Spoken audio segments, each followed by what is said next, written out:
The fundamental chord progression in Western music and country and Western music is 5-7-1, or D7 to G in the key of G. And not to dwell on it and also just getting out of my depth, there's a special relationship between a note and the note a perfect fifth above it, like G up to D. That D note, the perfect fifth, is like the second note you hear above the fundamental in the overtone series. This is considered one of the most stable, harmonious intervals in music after the octave or the unison. And we favor in Western music root movement of chords down a perfect fifth, like from D to G.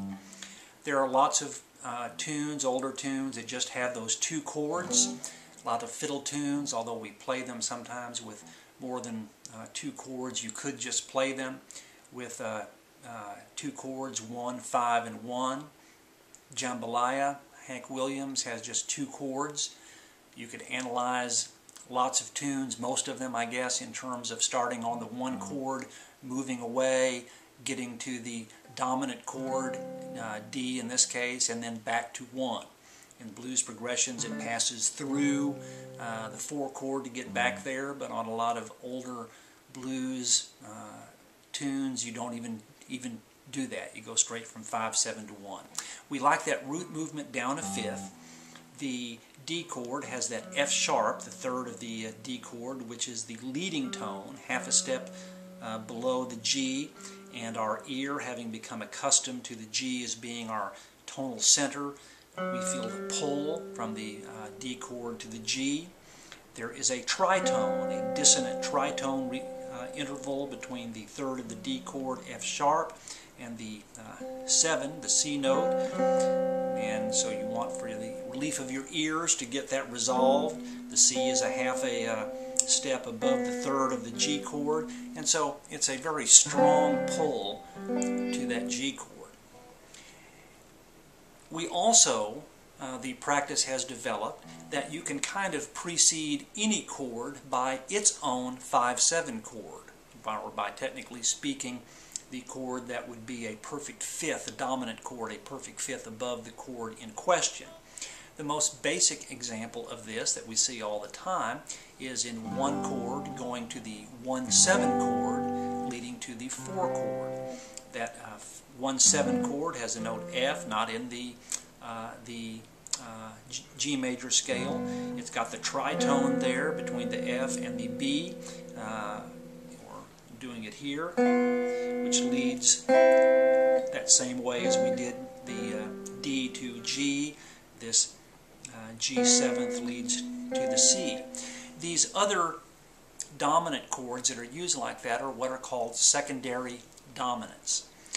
The next most common one of those is the preceding the D7th chord by its own 5-7 chord, which in this case would be A7. We know we have an A rooted chord in the key of G. It's an A minor chord. We use the A7th chord to lead to the D chord. Hey, good looking, what you got cooking? How's about cooking something up with me? The next most common one, and here we're getting into Western swing territory, is to precede that A7th chord, the 2 chord, by its own 5-7 chord, which would be E7. Again, we have an E rooted chord in the key of G major, but it's a E minor chord, so we use this one.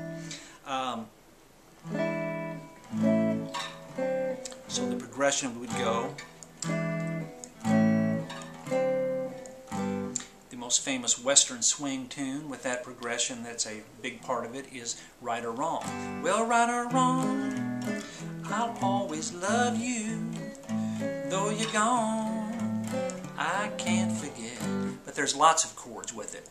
Well, won't you ride in my little red wagon? I can't sing that in that key. Sweet Georgia Brown also has that chord progression, very common. It's also just used as a vamp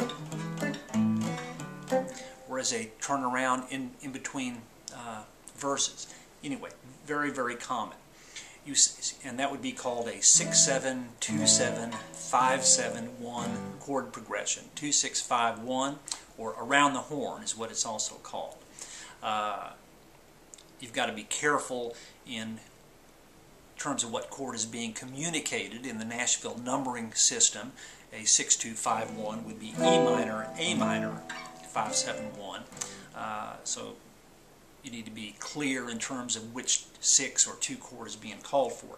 Sometimes you will see the E7 chord, the 6th chord, being preceded by its own 5-7 chord, which would be the, in this case, the B7th chord, not the normal B minor that you find in the key of G, but B7th.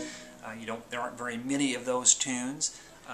Please don't talk about me when I'm gone, oh baby, though our friendship ceases from now on. 5'2", Eyes of Blue is another one that uses that. But the kind of the ubiquitous one that you see all the time is that 6-7-2-7-5-7-1 chord progression.